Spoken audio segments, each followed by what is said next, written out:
Jason, over to you to open the Lichfield and Tamworth Chamber AGM 2021. Thank you, Chris. A warm welcome to everyone for joining the Lichfield and Tamworth AGM. Obviously, being president for 12 months, this is my first, so obviously I'm quite excited, and it's a new experience for myself. So we'll get events underway. And firstly, I'd like to ask Chris, have you received any apologies? Yeah, a couple of apologies, only from Sam Story, who's been called into meeting, and also John Ward, but most others are with us from the committee today. So welcome everybody. Have all members present had a copy of the minutes of last year's meetings? Yes, they were circulated with notice of the AGM on Wednesday, 8th of September 2021. And do you consider the minutes to represent a true record of business carried at the meeting? I do indeed, yeah. Are there any matters arising? No matters arising, no. Did you circulate to all members notice of this meeting together with an invitation to stand for council? Yes, I did indeed. That was also sent out in September and also promoted across our channels and asked by our relationship managers at the Chamber. And this will be recorded and it will be put onto social media for people to follow back as well. So moving on to constitutional matters, I, Jason Challoner, will be continuing in my second year as president.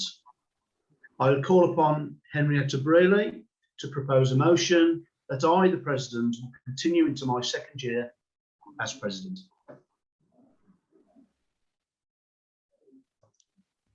Happy to propose that. Thanks, Henrietta. Will someone please second the motion? I second the motion, Mr. President. I put to the meeting the motion. Would members please signify their acceptance? Are there any to the contrary? This is where everyone puts the thumbs up and says yes. There we go. Lovely. I declare the motion carried and that I will be continuing into my second year as president. I propose that Julie Poppleton will continue into her second year of her term as Vice President of Lichfield and Tamworth Chamber of Commerce.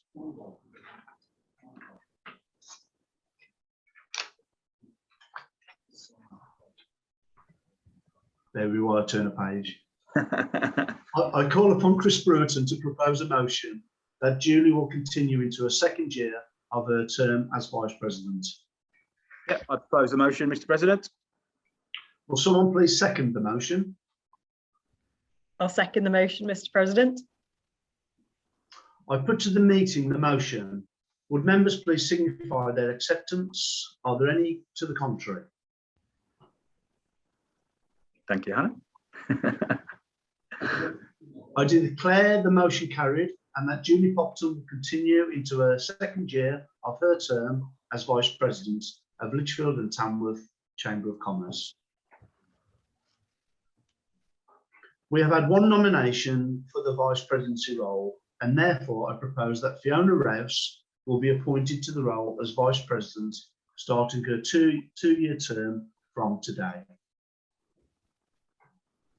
I call upon Chris Brewerton to propose a motion that Fiona Rouse will be appointed to the role as Vice President, starting her two-year term from today.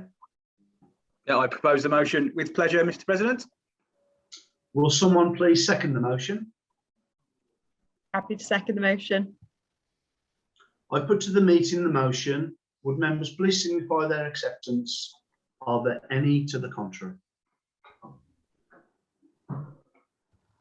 Excellent.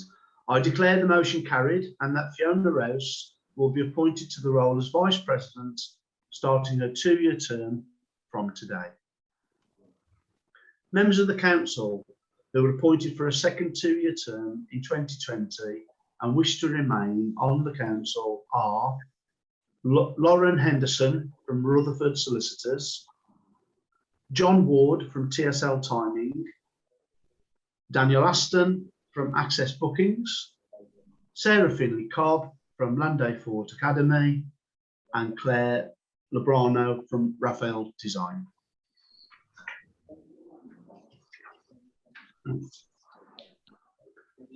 I'd like to say Nick Biden has decided to stand down from the council, having received the offer of a new permanent job in Birmingham. I propose a vote of thanks for Nick's time on the council. Nicole Plowman, currently on maternity leave, will return to her role on the committee in some time in 2022.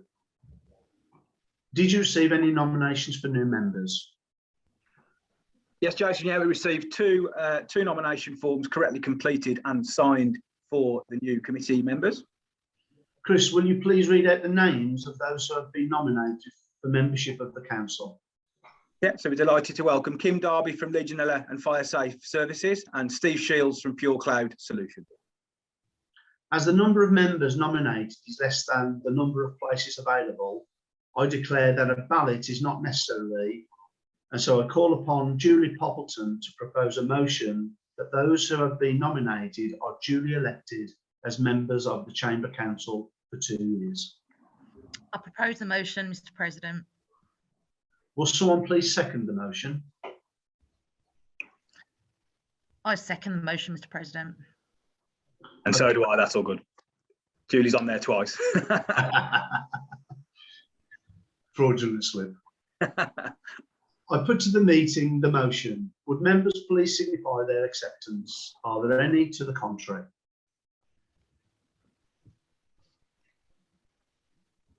I declare the motion carried and that the new members are duly elected to the council for 2 years. Chris, please read out the name of the current member re-elected for a further 2-year term. Yeah, so we've got Hannah Montgomery at Gold Dust Marketing. We also welcome 3 current servicing co-opted committee members who to be co-opted for a further 2-year term.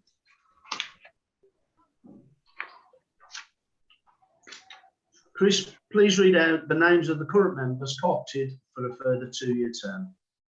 Yeah, so we have Jonathan Percival representing Lichfield District Council, Leanne Giblin representing Lichfield Bid, Matthew Fletcher, sometimes subbed by Lorraine Farley, who's also with us today, representing Tamworth Borough Council.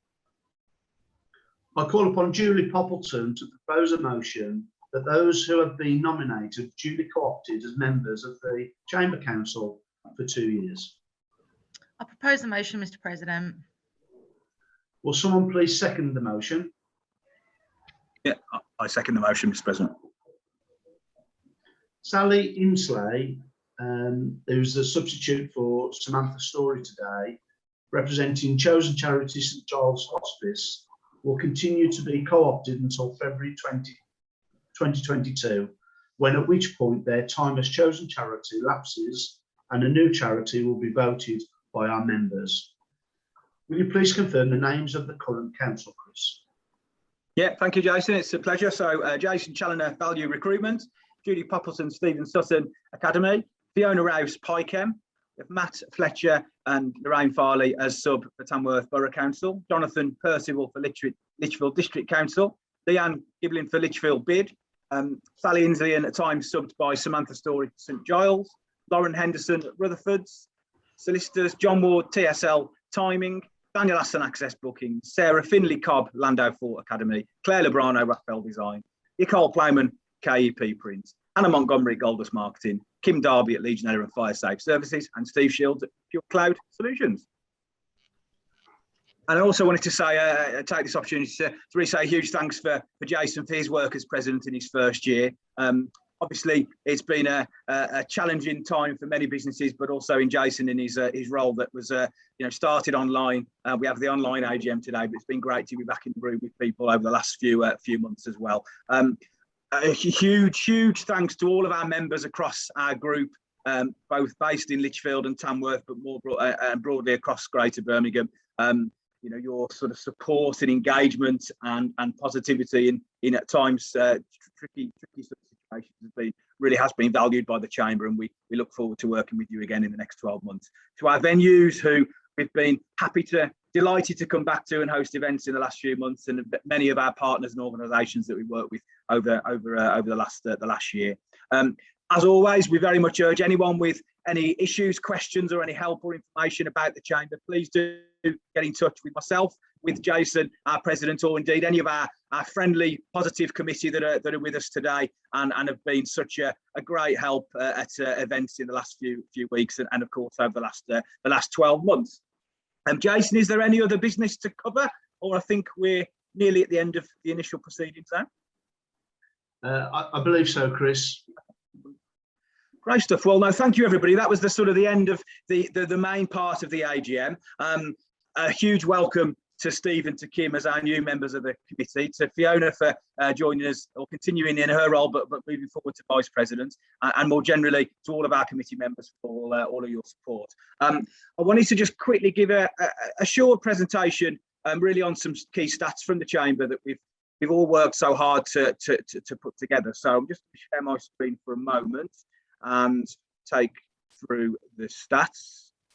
Can everybody see that okay? Give me a thumbs up, Henrietta or Julie, or Jason, if you can see. Wonderful. So yeah, so really key areas with the Chamber was our weekly e-news that's sent out every Wednesday morning that covers news and updates across Lichfield and Tamworth. We're at nearly 1,750 subscribers in the newsletter at the moment, which is fantastic. We've seen over 55 Lichfield and Tamworth Chamber members have used the newsletter in the last 12 months, with over 350 stories featured within those pages. So a really good tool for us to talk and shine a light on the positive work of our members. Since October 2020, our relationship management team have had almost 4,000 contacts with over 200 based businesses in Lichfield and Tamworth who are member businesses, which is a really positive figure. And since October 2020, in the last 12 months, over 280 businesses who aren't members but are engaged in Chamber have been contacted by our business development team, with 34 of those joining the Chamber as new or returning members, which we have certainly seen in the last 6 months a record number of businesses joining the Chamber in Lichfield and Tamworth, which is great to see. The other slide is just again a bit of a breakdown of our delegates. So over 350 delegates at our events, of which 13 have been online, and we also had 3 in-person events since in the last 12 months. Over 800 online streams at our Sutton Coldfield, Lichfield, Tamworth and Cannock Awards in 2021, with the launch today of our 2022 events taking place at Drayton Manor in person, in real life, in February, which would be great to see. And lastly, a big note of congratulations to Hannah Montgomery, who was crowned Young Professional of the Year at the SLTC Awards in 2021, and then went on to win Future Face of Sales and Marketing in 2021 as well later in the year. So no pressure to follow up that year, Hannah, but really a great story of how businesses and business people within the area are getting recognition, but also not just in Lichfield and Tamworth, across into Greater Birmingham, and I know many other businesses have been nominated and engaged with the awards across the group this year, which is brilliant. That's my update. So I'll now pass on to Henrietta, who is our Chief Exec of the Greater Birmingham Chamber. Jason, over to you, and we'll look forward to hearing from Henrietta for the Q&A. Thank you. Fantastic. Thanks, Chris. And hello, everyone. I've got the delightful job now of taking on a bit of a merry tour of the past year, priorities for your committee, and then activity coming up from Tamworth and Lichfield through the medium of bringing in a few of you to share your perspectives on what it's been looking like for you.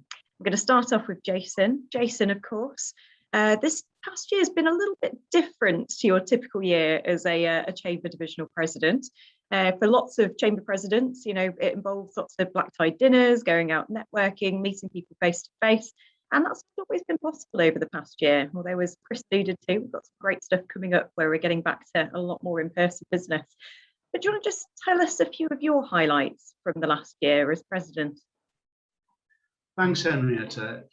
Yeah, obviously my first year, and relatively new to the board of the Chamber of Commerce as well. So for me, the last 12 months have been particularly interesting, as I've all of a sudden, from zero to hero, become fairly competent on Zoom and Teams. What it has done is obviously allowed, in parts, a greater number of people to be inclusive on quite a lot of the meetings. Having a corporate sales background, most of my working life has been spent in a car, travelling the length and breadth of the UK. And at one point in 1 year, I did in excess of 70,000 plus miles. So what I would say is that the COVID-19 pandemic has actually one way helped people communicate better, get larger groups together online. But I do think after sort of 18 months of communicating online, it is nice to get back to face-to-face meetings, which we've obviously been promoting very, very successfully, I may add, over the last couple of months. Fantastic, thanks, Jason. As you say, there's been some benefits to doing things digitally. You know, Chris mentioned 800 streams on the SLTC awards last year, when normally in the room you've got sort of maximum 200, 250 people. So being able to reach that wider audience. How was that for you doing the awards digitally? As you guys know, I've obviously done some major presentations, which includes travelling out to Germany to the board of the DHL, presenting to you know, a logistics European partner, but nothing was like the SLT awards. What was quite interesting for myself, Jill and Phil of Sutton, we did a dress rehearsal a couple of days before, but then didn't realise on the night we couldn't hear anything. So it was almost watch the lips, follow the script, and then say your bit at the appropriate time. But I must say the camaraderie between the new presidents and the way the whole thing was organised was absolutely top drawer, so professional, and I think the end result was fantastic. And obviously the benefits of the online was, as you say, it went out to reach so many people, and not just people within the chamber, but friends, family, and what a night to be sitting there with black tie and getting dressed up, having a drink, and most people were probably in their bedrooms or the dining rooms. A surreal experience, but one I would always remember. Absolutely. And great to recognise and celebrate local businesses in Lichfield and Tamworth as well. Some really good award winners. And we're looking forward to seeing applications for 2021. More information on that will be coming your way very soon. Thinking of some of the other themes of the past year, obviously, you know, with all the disruption and challenge, there's been a lot of sort of need for the business community for engagement and support. And how have you found that side of things? And, you know, working with our local authority colleagues who are on the call today, and I know have been very actively involved in the chamber. Do you have any reflections on that sort of business engagement, business support side of your past year? I'll break that down into two parts, really. The first part is, as president, I really recognise the efforts from Chamber House, from the policies team. I think some of the information that is so objective, full of facts, it helps business really sort of you know, work out what some elements of the media, what is actually going on in the real world. And the great thing about the chamber is it's basically proud to be non-political as well. So I think the information that goes out to, you know, business and members is as I say, excellent. And the policy team meeting the people over the last 12 months, they're so dedicated, and the research is absolutely superb. So that's the first point I'd mention. You know, and that information is key and critical when you're running a business. I'm not only the president of Lichfield and Tamworth, but I'm also an MD, an owner of an SME business. And as I say, I've obviously used that information to sort of steer my business and, you know, help get through the pandemic. The second part to that is this position has really helped me build a rapport and relationship up with the two local authorities. And I must say, both Tamworth and Lichfield, all the support, all the guidance, their commitment to the meetings. There's always somebody there. If somebody can't make it, there's always a substitute.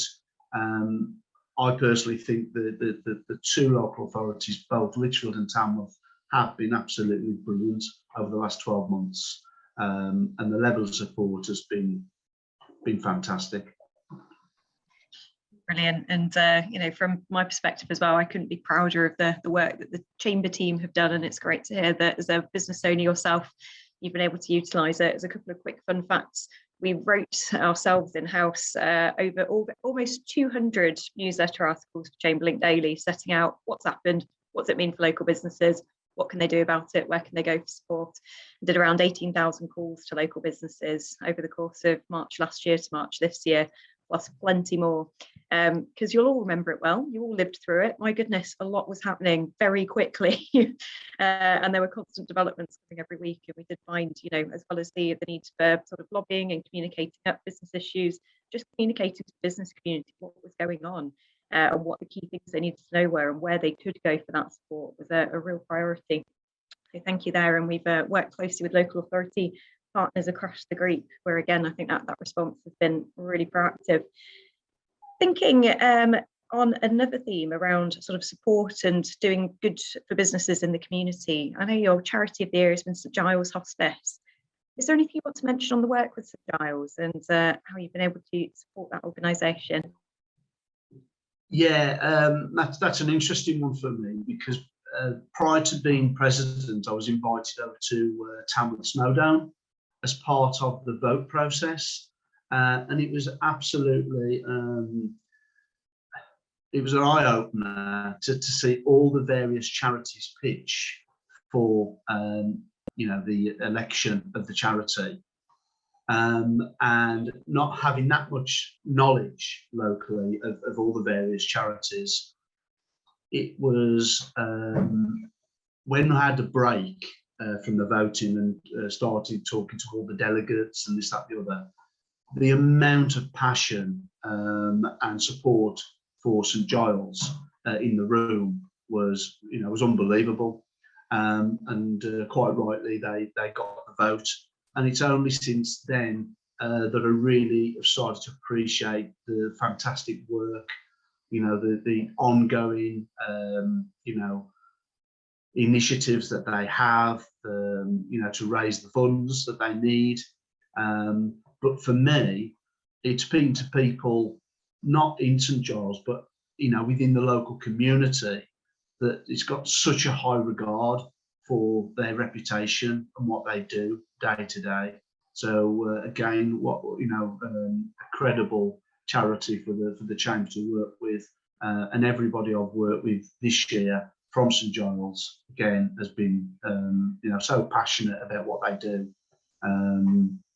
So yeah, obviously we've got the event coming up on Christmas for the jumper day, and I've already I think it's the 7th of December, and all my team are all on board already, and I'll definitely be you know, doing my bit to help St Giles out. Fantastic. Am I right in thinking there's a chance for everyone to get involved and dust off those Christmas jumpers and support that fantastic organisation? So if you haven't had that information already, then chat to Chris and you'll find out more. I wonder if I can now bring in Julie Poppleton to talk a little bit about one of the key things we've seen, you know, during the pandemic has been the impact on young people. I think when you look at employment outcomes and opportunities, mental health, well-being, all of those side of things, you know, young people have been among the groups that have been hardest hit by the past 18 months. So I know this has been a really key theme for the Litchfield and Tamworth Committee on business engagement with education. And what is your perspective on this, and how can businesses get involved in this agenda? So in terms of the impacts, there are two things that we've seen. You've alluded to obviously the mental health, and it is something that we have seen clearly, not just locally, but a national and a global level, you know, with regard to the impact of mental health.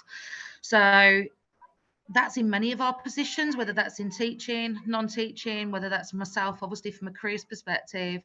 I have seen that there's definitely been an impact where, with regard to their confidence levels, with regard to their transition in terms of leaving school, their readiness in terms of going into employment or further or higher education.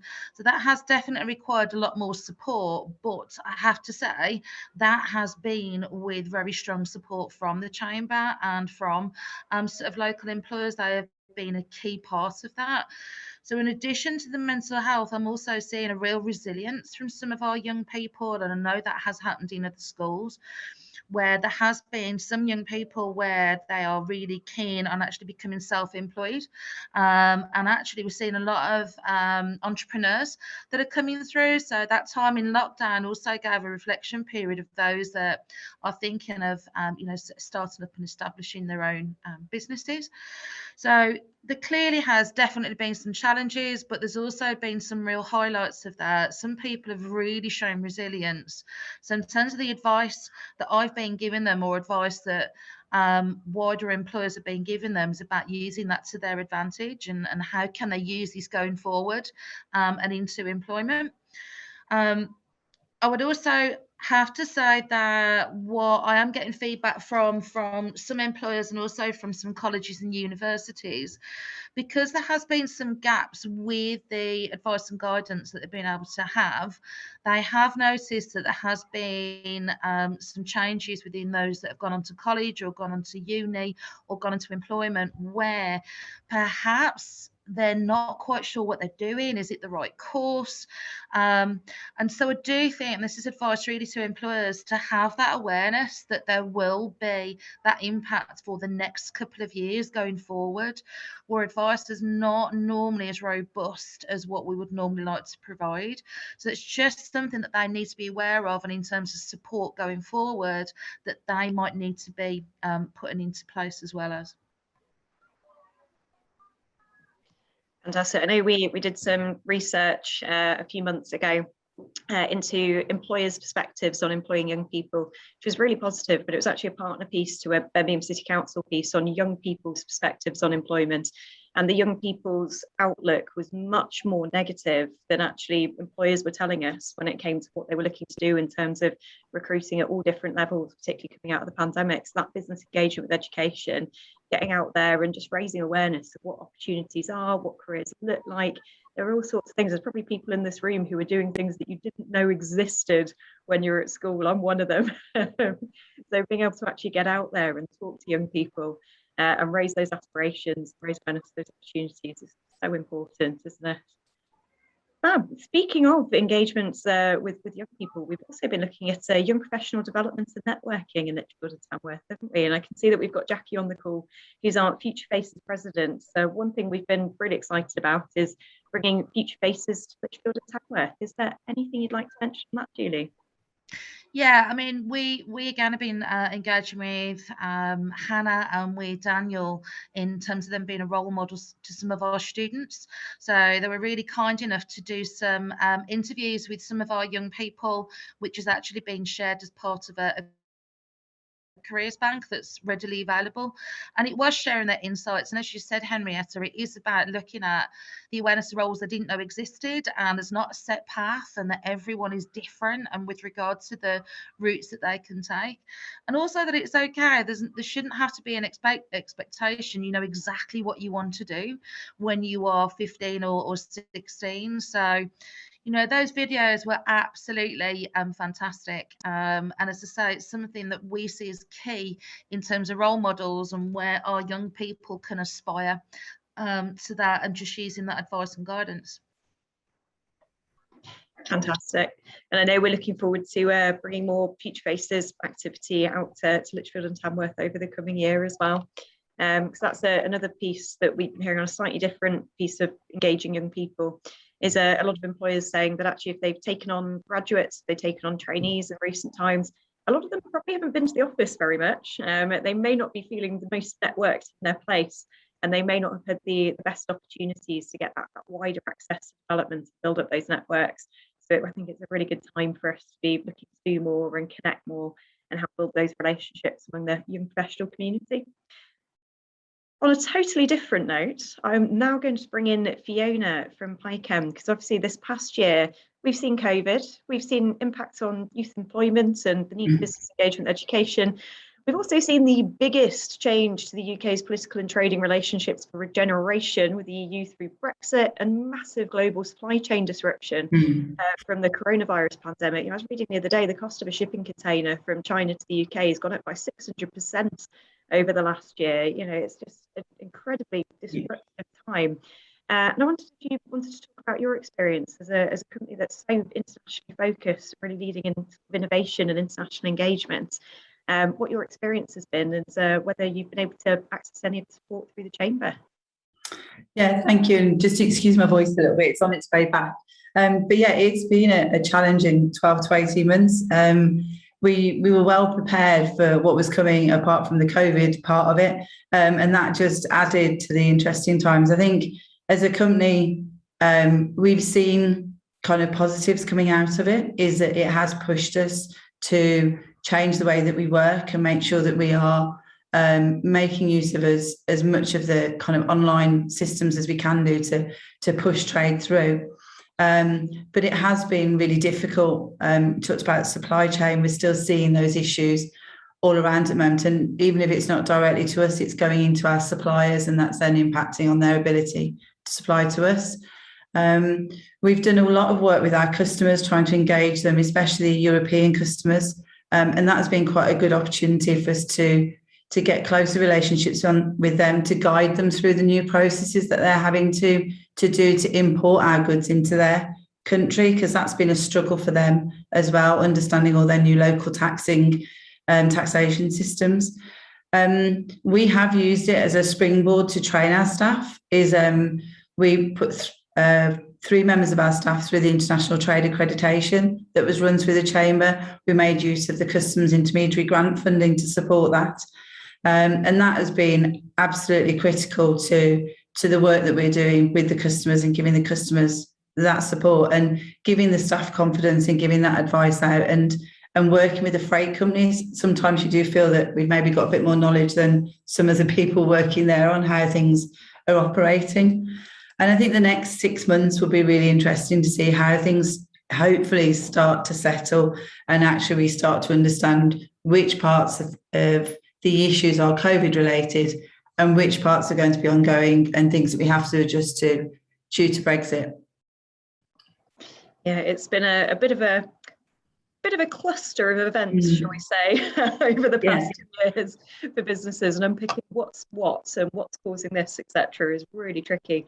But I know we've got some hidden heroes at the Chamber who are our international trade documentation team. Absolutely. Who've been absolutely. They've been running a free Brexit support helpline, which has just come to an end. But literally any business can call up and go, I've got a documentation or a customs query or a challenge on a project that was supported by the West Midlands Combined Authority, and across the 3 chambers of the project, I think they supported well over 1,000 businesses just with those very detailed and specific customs queries. So I know we're going to be building on that expertise and the international support available to businesses, as well as the training offer over the coming years. And it's great to hear that you've had an opportunity to engage with this. No, it's been brilliant. Fantastic, thank you, Fiona. I'm now going to take us from the international back to the local, and I'm going to bring in Matthew Fletcher from Tamworth Council. And Matthew, I'd be keen to hear from you, sort of, looking ahead, what do you see as future plans for Tamworth Town Centre? Hi, good afternoon. Thanks very much. First of all, I'd just like to say a huge thanks to the Chamber, particularly Jason and Chris, for all the support we've had as councils over the last year. It's been fantastic. I think in terms of Tamworth Town Centre, it's an extremely exciting time. Most people will be aware that on Christmas Day last year, we were awarded 21.65 million from the government to basically reinvigorate our town centre, and those plans have just accelerated over the last year to the point where next year now we'll start seeing actual physical on-site of those builds, one of which we're extremely proud is a new college.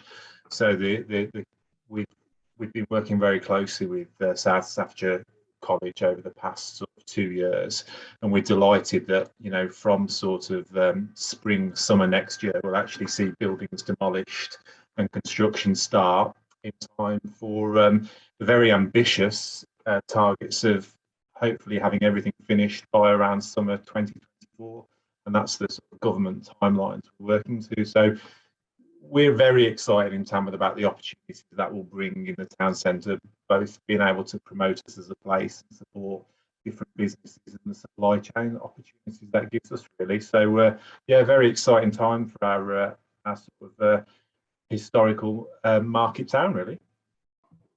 Fantastic, and great to hear the ambitious timeline for the development as well. In terms of local business engagement, you know, what you've done a huge amount over the past year. Local authorities effectively turned from, you know, being responsible for collecting business rates and that sort of thing to all of a sudden being incredible machines for churning out grants to huge numbers of businesses. And that turnaround has been incredibly impressive, as well as the wider supports that you've been offering to business community. What are your thoughts around plans for supporting businesses ahead? So from our perspective, we want to continue the momentum. So we've, from a Tamworth perspective, we've invested in the team.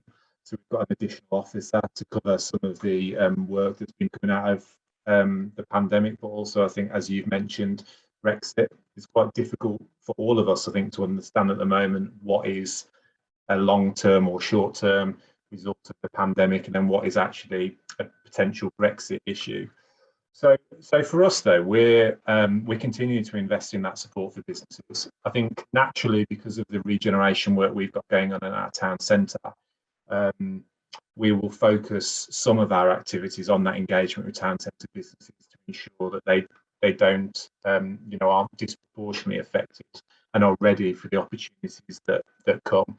So we're currently in the process of, with support from local businesses, designing schemes for the retail and hospitality sectors, and then we're also looking at what future government funding streams will bring in terms of things like shared prosperity for the wider borough. So we're being very active, and we hope to be able to launch things in the new year around support for our business community. But part of it is a bit of a watching brief to see what will come from government. But part of it is then related specifically to what's going on in our environment. So yeah, it's a really exciting time, and I think for us, addressing those areas we've not been able to support in the past, such as retail and hospitality, is really, really exciting. Fantastic. I know we've all been waiting a very long time for clarity from the government on the UK Shared Prosperity Fund. Can't even remember how long ago we were initially promised a bit of an outline of what it would look like. But I know the hope is after the spending review is out the way, there'll be much more clarity of what that's going to look like. Because for those who aren't aware of UK Shared Prosperity Fund, it's effectively the successor to EU funding. And I know there's a lot of actually brilliant programmes for supporting businesses that are looking ahead and going, well, EU funding's ending. We don't know what's coming in terms of UK Shared Prosperity Fund. And it's an area that we're certainly raising with local MPs, with government contacts to go, we need that clarity, or you're going to lose some of this support and some of the great initiatives that have been in place along the way. Thinking about the local economy and sort of, you know, what you see as both key growth areas, but also what you'd like to see from the local business community over the coming year. Do you have any key priorities there that you'd like to share, Matthew? Yeah, I think our key priorities is definitely sort of the heritage and visitor economy side. I think probably a lot of us, myself included, have realised how important our local communities and local places are to us over the pandemic. So I think, you know, we've certainly realised that, you know, what is the offer for local people, both local shops and local firms that can support them, and trying to make those connections, really. So I think there's a definite focus there on what we can offer as a place to both residents and people in the local area.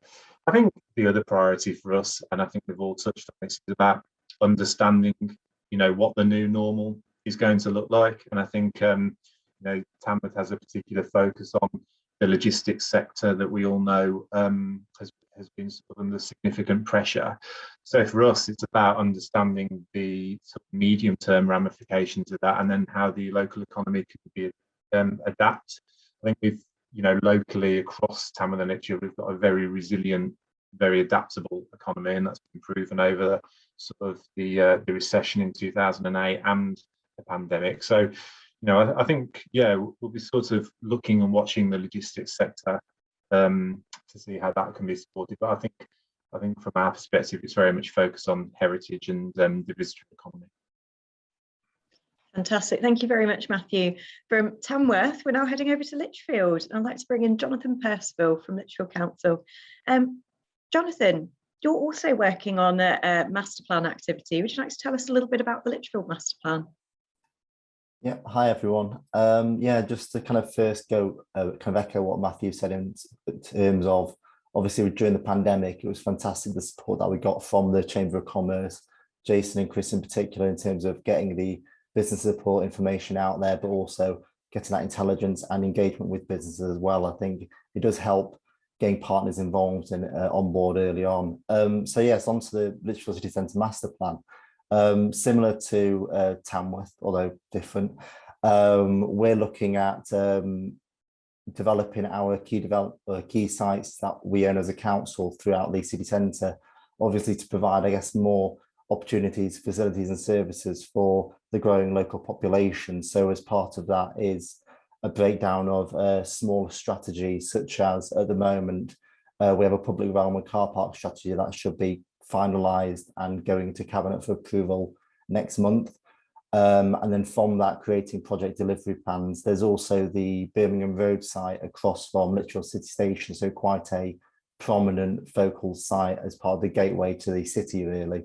And we're considering future options for development for that as well as part of the master plan ambition.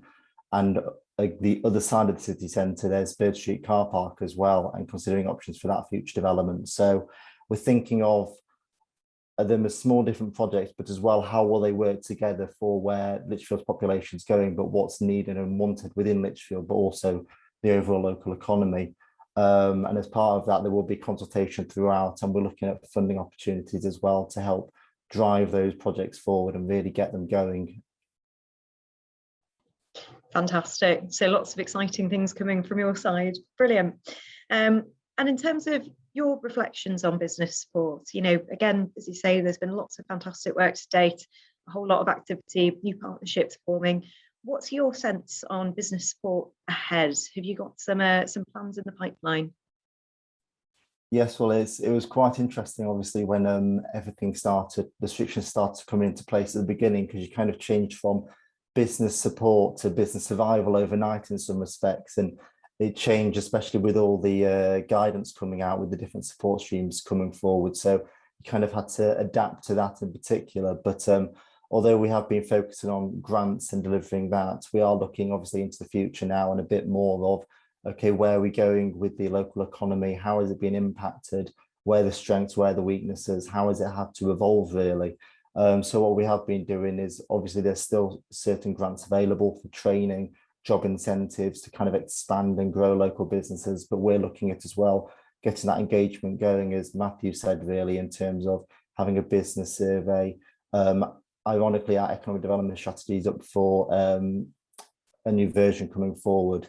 The previous one ended in 2020, and obviously it's a bit more difficult to think of the long term when restrictions and the uncertainty comes into place, but we're hoping to, within that, put a consultation element to it, and as well within that we'll look at support opportunities as well. I think, as Matthew said, with the local sectors, again, we focus on logistics, but also into professional services as well, and the need for us being quite a central hub, I guess, really. And as we know, Brexit and COVID have kind of gone hand in hand in some respects, with a lot of changes happening, and it is very much being focused on, and especially going forward, that need for that engagement and further engagement with local businesses to develop these strategies, but also the support that's available with the Shared Prosperity Fund when that comes forward. We're also looking at our inward investment hand as well, and how can we support attracting local businesses into, regional and national, but international businesses into the district as well. So working with local landowners on our key development sites or landlords about, okay, what are your growth plans going forward as well, and how can we get more businesses into the local area, but also help support local businesses expand as well. So it's quite exciting opportunities going forward, I think, really. And as the economy has changed, we need to develop that understanding further to put the support mechanisms in place. Yeah, great to hear the plans in place around attracting that inward and foreign direct investment. I know there's been some good wins in the area recently. So great to see that momentum continuing. On a slightly different area of business activity, visitor economy. I know this is one of your priority areas, but there's some key things coming up that you'd like to mention. Yes, of course. So yes, with Lichfield, obviously we've got quite a few, I'd say regional, national, international attractions, although maybe boasting, I guess, in some respects, with Litchfield Cathedral, the National Memorial and Drayton Manor as well. As we know, the visitor economy has been hit quite heavily with the restrictions in place and the pandemic overall. So what we're looking to do is try and develop that footfall back and support our local attractions, really. So we're having Christmas marketing campaigns focus on the 6 key themes of the local visitor economy. So heritage, culture, leisure, festival, browsing, hospitality. We recently appointed a PR agency to, over kind of a 1-year contract, to help us get out there the Lichfield visitor economy voice and what's going on and what's happening in Lichfield to attract them in and support footfall and, I guess, spending as well within our local businesses.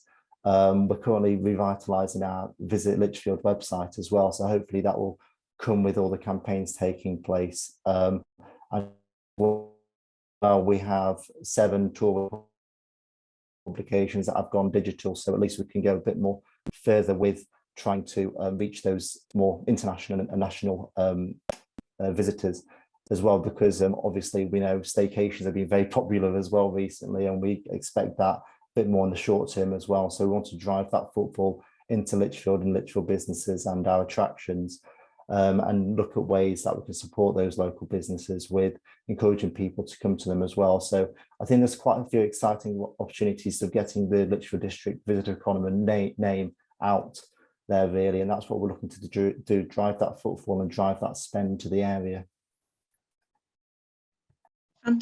Fantastic. Thank you very much, Jonathan.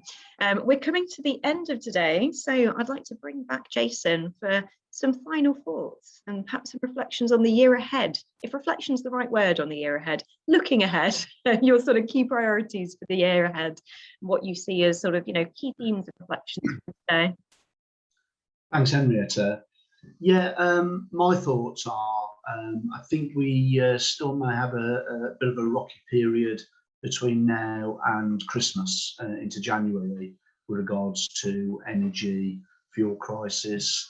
But I honestly believe by the time we get to our SLT awards towards the latter end of January, 2022 will be looking far more positive for business as we come out of a pandemic from a recovery mode, and we start looking hopefully into a growth and stability mode for business. I think what I'm really looking forward to is working with the team that we've, myself, Chris, Julie and Fiona have sort of assembled here, because honestly, what a great bunch of not only talented business people, but really nice, down-to-earth people to work with. And what we'll be looking at is continuing the 3 basic strands, which is continuing on the business support. And as we come out of the pandemic and we go into that sort of stability growth mode, there will be various changes to policy that I know the Chamber will obviously keep up with. And as you mentioned, we come out of the ESF funding into a shared prosperity funding. I'm sure that will obviously have an influence on policy and what's available for business, and that will obviously get communicated by the Chamber, and it's our responsibility to communicate that not only to our members but to the wider Lichfield and Tamworth region. I'm passionate about youth and giving youth an opportunity. And I'm really looking forward to working with Julie, Sarah, to sort of cement those relationships between business and education. I know that we've got some challenges there, especially after talking to Julie with regards to some of the traditional thinking of some of the education centres around, around the region, but hopefully there'll be some more modern thinking with regards to apprenticeships, work placements, and I do think there's a general appetite for businesses to work within their local communities and create closer links to the colleges and not only the secondary schools, but even down at primary level. I'd obviously utilise Sarah and Julie's knowledge there to sort of, support them and help those relationships get formed within 2022. Not only are we talking academic achievements, but also vocational achievements, and looking at the skill shortages that we've got ahead of us, then that for me is a priority moving forward. And the third and final area that we'll be focusing on is obviously climate change and the green economy. But for me, in the sectors I work for, I'm really looking forward to taking advantage of the green recovery jobs as and when they come through. It is a bit of a slow burn at the moment, especially in my sector, that legislation dictates these jobs are not going to be necessarily available till 2025. But I'm hoping that COP22 accelerates that journey and we start looking at some real green recovery jobs in the spring of next year and start planning for that. So hopefully as a region and an area, we can take and grasp that opportunity and start working with our local partners or our businesses across the community and embrace the inevitable changes that will come from climate change. So that's a little bit of the year planning for me for next year. At this point, I'd like to open up to the members any pertinent questions anyone's got moving forward.